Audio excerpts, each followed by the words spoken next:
Good morning, class 11. We were talking about executives. किसके बारे में हम बात कर रहे थे? हम बात कर रहे थे executives के बारे में. Now, if we talk about executive, हम political executives के बारे में बात कर रहे थे. हमने बात करी अपने प्रेसिडेंट के बारे में, प्राइम मिनिस्टर के बारे में, कैसे हायरार्की होती है उनकी, ये सब हमने बात की. इन द थर्ड लेवल जो सबसे important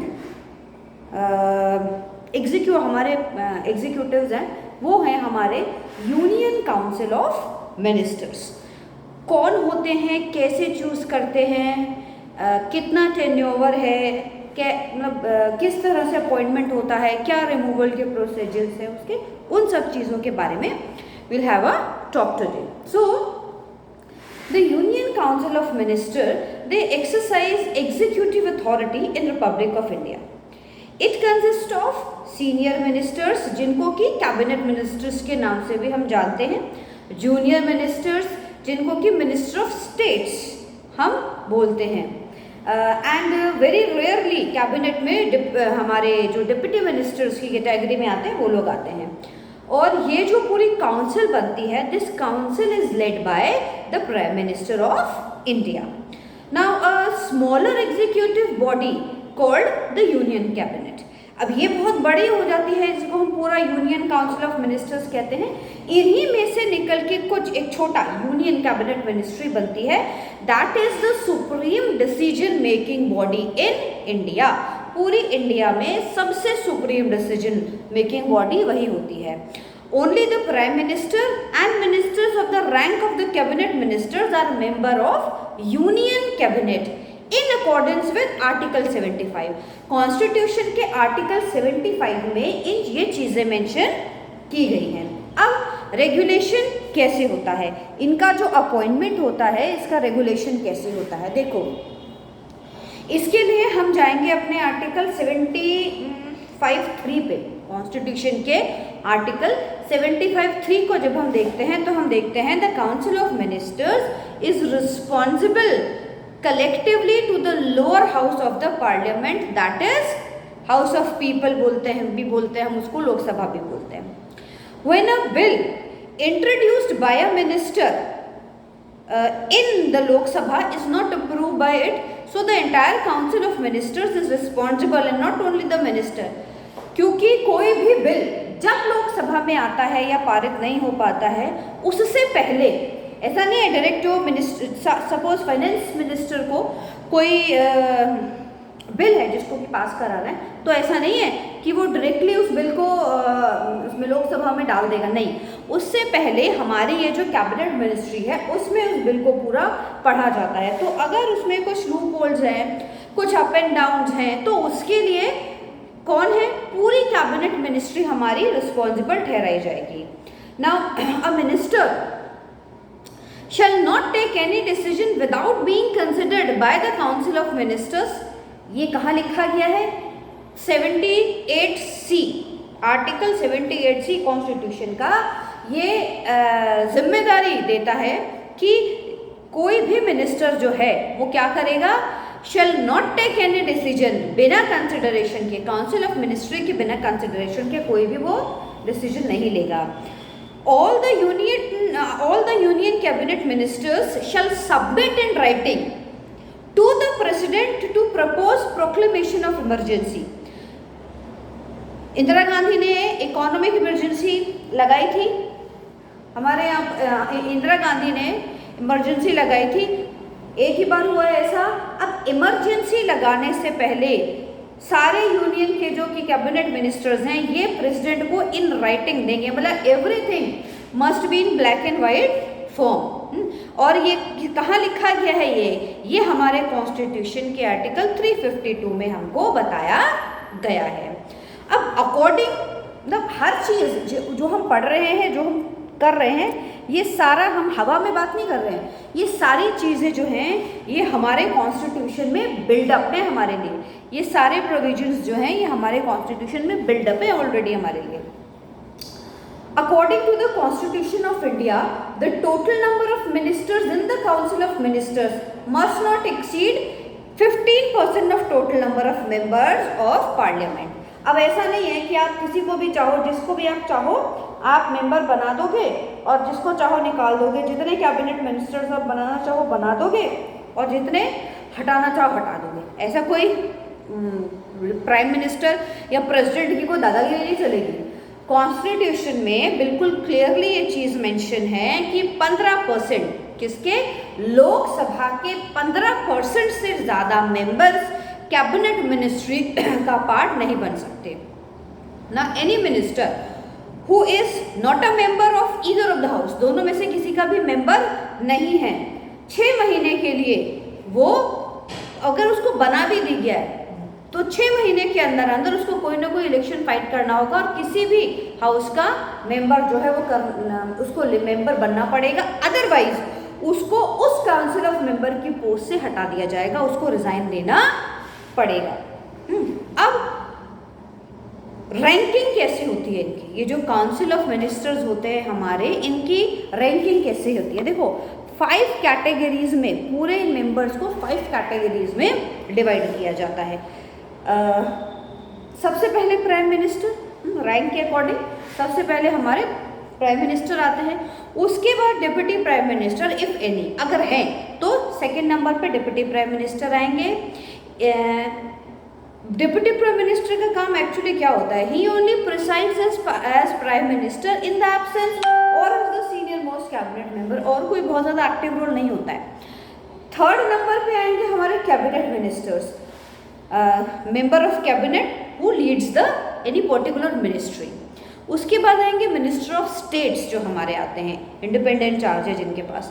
junior minister not reporting to a cabinet minister. Fifth number पे हमारे आते हैं minister of states, deputy ministers reporting to a cabinet minister. Usually they are task with a specific responsibility of a ministry, क्योंकि देखो members जो हैं वो अपने स्टेट में भी हैं, वो उसके अकॉर्डिंग भी काम कर रहे हैं, है ना, तो मिनिस्ट्री में वो भी आ सकते हैं, उनको भी पर्टिकुलर पोर्टफोलियो मिला जा सकता है।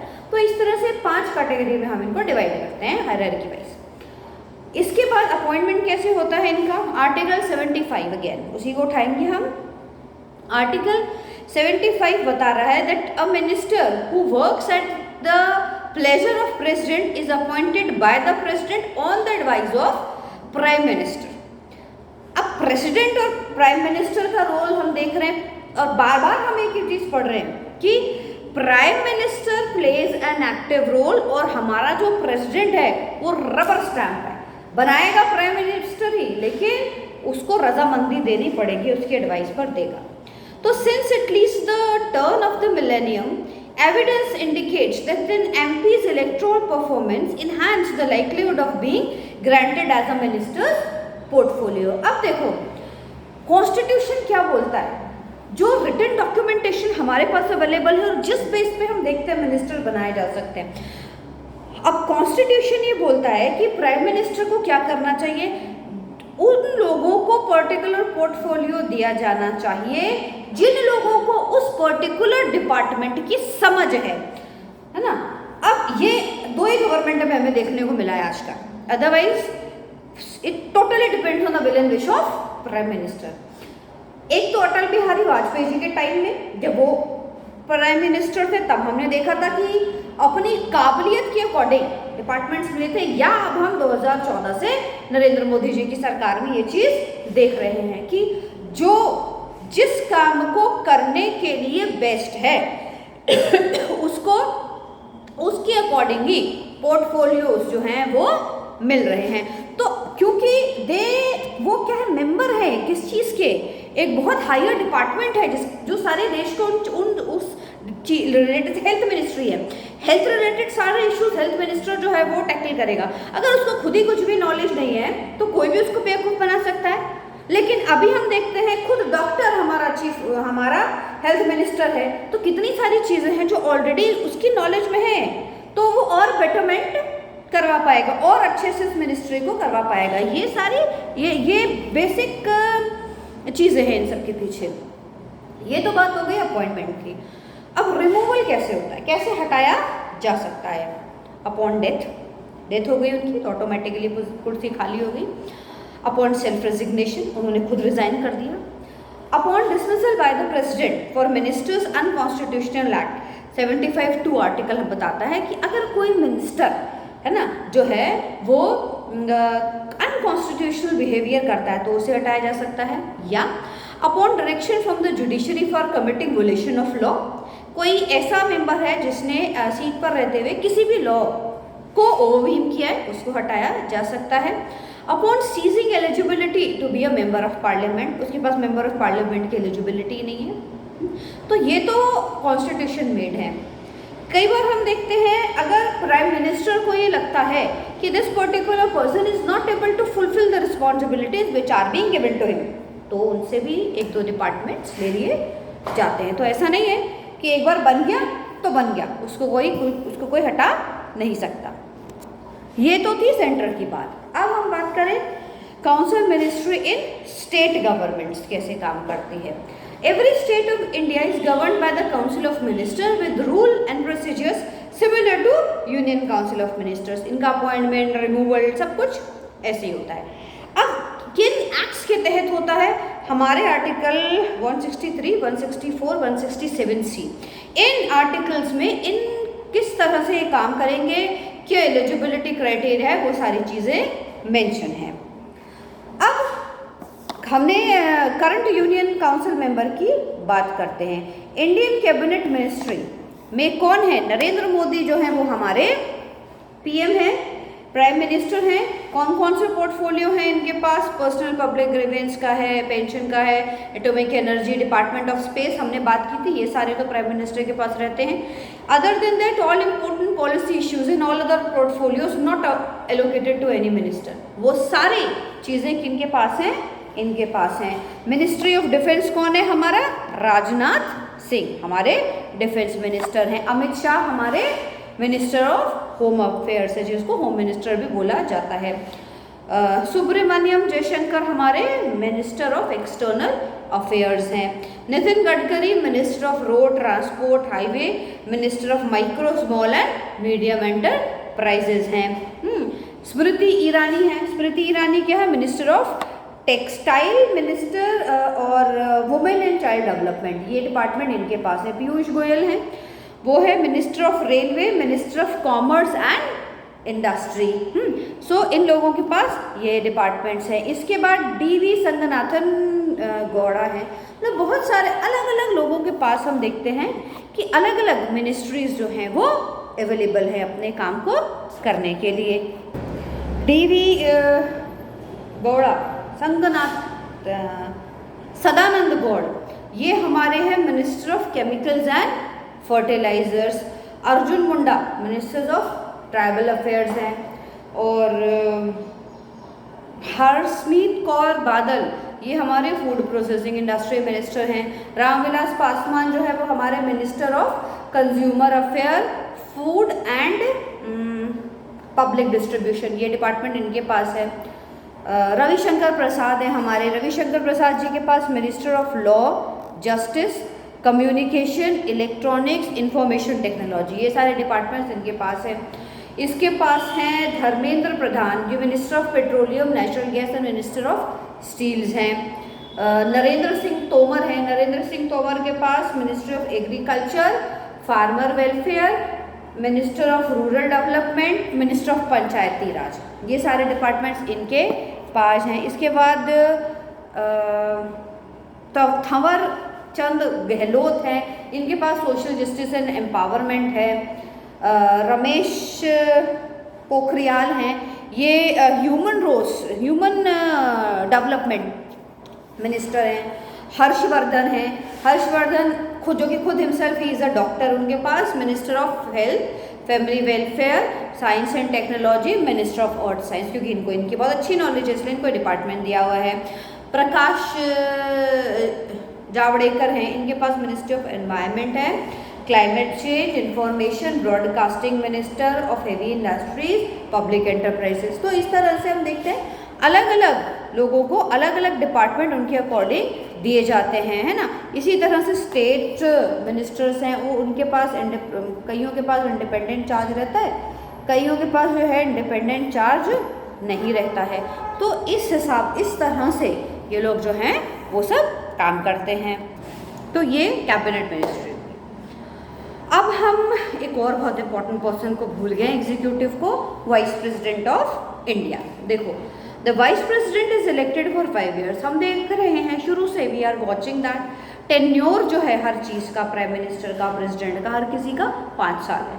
तो ऐसे ही हमारे जो वाइस प्रेसिडेंट है वो भी 5 साल के लिए इलेक्ट किए जाते हैं। His election method is similar to that of president. जैसे हम प्रेसिडेंट को इलेक्ट करते हैं सेम वैसे ही हम वाइस प्रेसिडेंट को भी इलेक्ट करते हैं। द ओनली डिफरेंस प्रेसिडेंट और वाइस प्रेसिडेंट इन दोनों की इलेक्शन में जो एक डिफरेंस है वो है that member of state legislature are not the part of electoral college। The vice president may be remove from his office by resolution of the Rajya Sabha passed by a majority and agreed by Lok Sabha. And the vice president acts as ex-office chairman of Rajya Sabha and takes over the office of the president when there is a vacancy by the reason of death, resignation, removal by impeachment or otherwise। बहुत बड़ा role जो है हमारे vice president का नहीं होता है ना, वो तो जब जहाँ पर रिप्लेसमेंट की ज़रूरत होती है हमें हमारे प्रेसिडेंट साहब की, वहाँ पर वाइस प्रेसिडेंट जो है वो अपना रोल प्ले करते हैं। द वाइस प्रेसिडेंट जो है ही acts as a president only until a new president is elected. D.B. Jatti जो है ही acted as the president on the death of Fakhruddin Ali Ahmed. उनकी ऑन सीट डेथ हो गई थी, तो D.B. जाटी जो है वो उस वक्त वाइस प्रेसिडेंट थे। जब तक नया प्रेसिडेंट इलेक्ट नहीं हो गया उतने टाइम तक उन्होंने जो है वो as a vice president act करा। तो बाकी सारी बहुत ज़्यादा अथॉरिटीज़ एंड और उनको नहीं मिली हुई हैं। तो this is how the vice president of India works.